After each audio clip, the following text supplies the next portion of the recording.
Hi guys, good morning. আজকে ভোরবেলা 4টে উঠে 4:45টার মধ্যে আমরা অটো করে চলে এসেছি লখনৌ স্টেশন।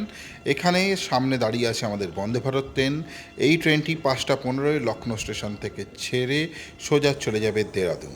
আমরা মাঝখানে নেমে যাব বারেলি। আমরা আজকে আমাদের বারেলি অবধি যাব।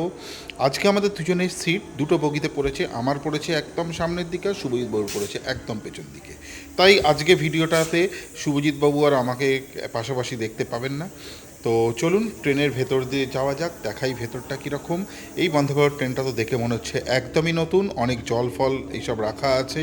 আর এইখানে হচ্ছে ড্রাইভারের সিট। এইখান থেকে পুরো গাড়ি চালানোর সব কিছু ব্যাপারটা হয়। ভদ্রলোক দেখছেন আমি ভিডিও বানাচ্ছি, বলছে যে আমি ভিডিও বানাচ্ছি, সেই তাও টুক করে ভিডিওটা বানিয়ে নিলাম। আর এইগুলো হচ্ছে সব হট ক্যাবিনেট, এর মধ্যে সব খাবার দাবার গরম রাখা হয়।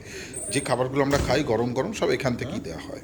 এই শুভজিৎবাবু দেখতে এসছে আমার সিটটা কোন জায়গায় পড়েছে। শুভজিৎবাবু একটু একা একা ফিল করছে, কারণ শুভজিৎবাবু আজকে আমাকে পাইনি পাশে। তো শুভজিৎবাবু ডিয়ার লটারির 1 কোটি টাকা জেতার আমাদের সেলিব্রেশনটা কীরমভাবে হচ্ছে সেটাই অ্যাকচুয়ালি আপনারা দেখছেন। এখন 5:20 ঘড়িতে বাজে, 5:15 ট্রেন ছাড়ার কথা ছিল। ট্রেন ছেড়ে রওনা দিয়েছে গন্তব্যের দিকে, কিন্তু এই যে সূর্যের সানরাইজ দেখতে পাচ্ছেন এইটা কিন্তু এখন আমি দেখাচ্ছি মোটামুটি 7:30 এখন টাইম হয়ে গেছে ঘড়িতে।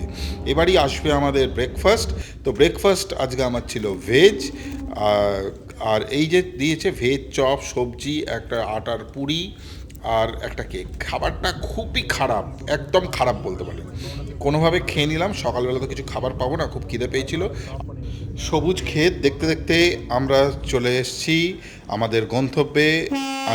এটা হচ্ছে বারেলি স্টেশন। ট্রেন দাঁড়িয়ে আছে, আমি নেমে পড়েছি। এখন আমি দৌড়ে দৌড়ে যাব টিকিট কাটতে। এখান থেকে আরেকটা কানেক্টিং ট্রেন ধরে আমরা যাব আনেলা স্টেশন। ট্রেনটিও ওখানে দাঁড়িয়ে আছে, বলছে যে আর 5 মিনিটের মধ্যে ছেড়ে দেবে। শুভজিৎ বাবুকে লাগেজ দিয়ে দাঁড় করিয়ে রেখেছি। আমি টিকিট কোনোভাবে কেটে দৌড়চ্ছি আমার ওই ট্রেন ধরতে। সেই ট্রেনটি ধরে আজকে আমরা কোথায় যাচ্ছি এটাই হচ্ছে মেন বিষয়। তো টিকিট কেটে দৌড়ে দৌড়ে চলে এসেছি স্টেশনে। সামনেই দাঁড়িয়ে আছে ট্রেন, আমরা ট্রেনটা পেয়ে যাব। আর 1 ঘন্টার মধ্যে আমরা চলে যাব আনোলা স্টেশন, যেটা আমার অন্তিম গন্তব্য আজকের জন্য। আর এরকম ছোটো ছোটো মিনি ব্লগ দেখার জন্য আমাকে ফলো করুন, আর ইউটিউবে সাবস্ক্রাইব করুন। আর আপনাদের সব কমেন্ট কিন্তু আমরা পড়ছি।